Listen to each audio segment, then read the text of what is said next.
Thank you very much for giving me the opportunity to speak at this interview.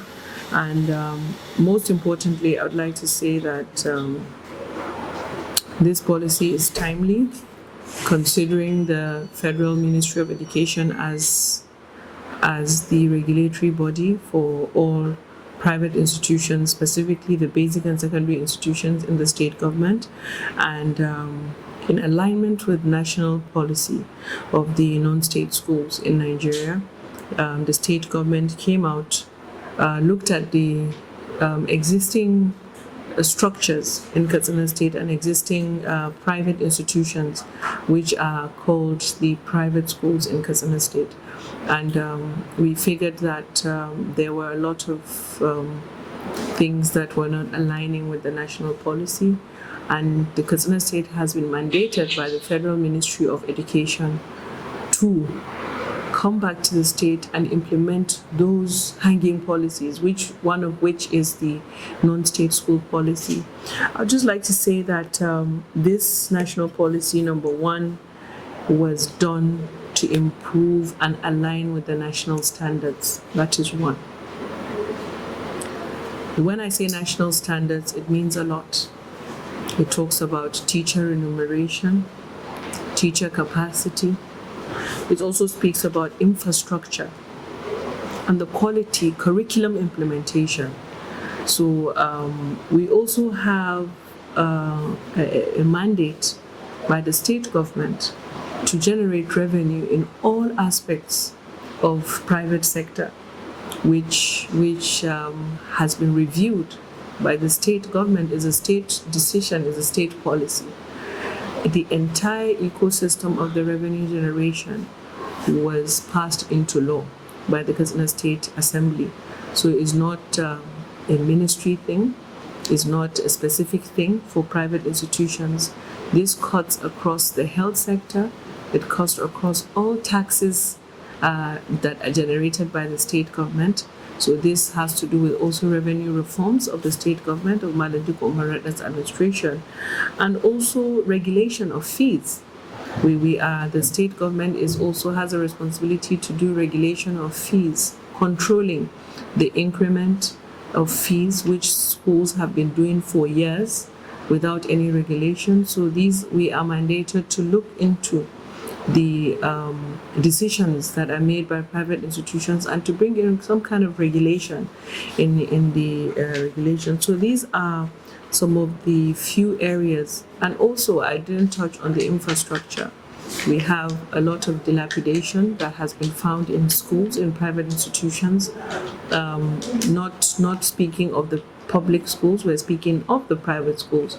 There are some private schools that are operating below capacity, because if you're going to open a private school, there are some basic criteria that you should have. You should have a playground, you should have a sick bay, you should have enough spaces in your classes. And we have gone to these private schools, institutions, and we have seen that a lot of these private institutions are even operating below the standards. And this is why we decided to come up with a harmonized policy that is speaking on teachers, on quality of teaching. A lot of teachers in the private institutions don't even have the TRCN numbers because they are not qualified, education qualified teachers. So some of them are youth corpers, some of them don't even have as secondary school leavers. So we are trying to actually sanitize that aspect and to ensure that there is quality in output of the private institutions. This is the reason why.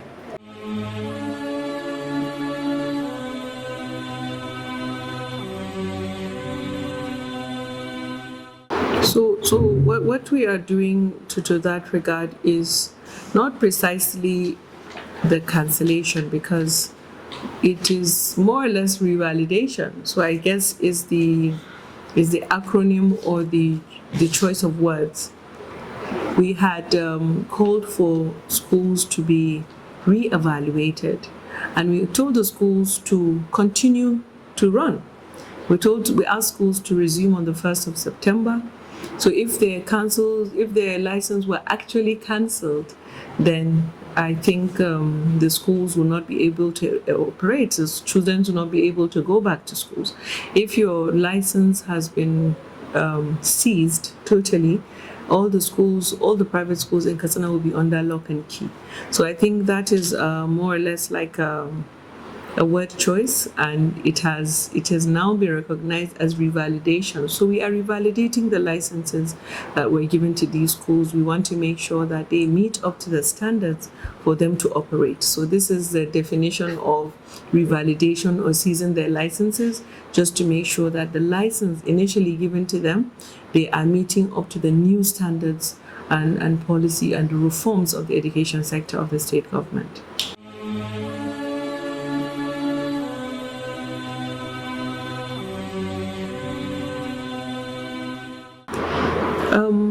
Really, I would say that nothing has been changed in the flow of quality of education in the private institutions, but rather we have changed a policy. And policies, like we know, affect you and change your standards, your procedures, and your day-to-day running of activities. And this policy that has been done, I would like the indigents of Katsina State to understand it is for the benefit of the students, it is the benefit of the parents, it is for the benefit of the school owners, and the benefits of you and I as indigents of Katsina State. We are looking at the vision where in the next 5 years, in the next decade, all schools in Katsina State are up to minimum standards of operation. So we are not doing it to affect the confidence of parents or the school owners, the businesses of the school owners, or even to affect learning in the private institutions. Rather, this is to optimize the standards and the quality of output of education in the private institutions. So I think this narrative has to be understood and it has to be changed.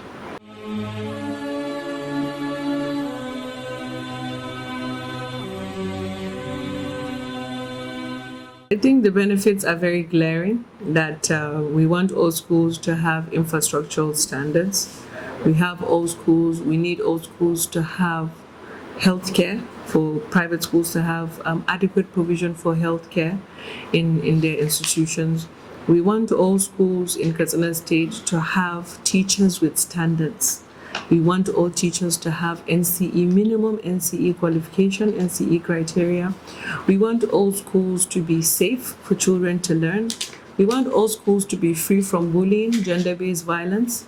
We want all schools to ensure that they have ICT equipment and they are implementing the new national curriculum. So we intend to share all of this to continue to guide private schools in the running of their activities and institutions for the benefit of the quality of education they are giving these children in various schools. My message to the indigents of Katsina State is to assure them, to give them the assurance that this policy is here to stay. This policy is for their own benefit, and this policy is meant to improve the quality and the standards of private institutions. We send our children to schools in the morning and receive them in the afternoon, but it is our mandate as a state government to ensure that whatever the children are being taught in both public and private schools are within the minimum standards of learning. So this is what we are trying to do, and we want them to continue to believe in the reforms of His Excellency Malam Dikko Umar Radda for the benefit of all the indigents and people living in Katsina State. Thank you very much.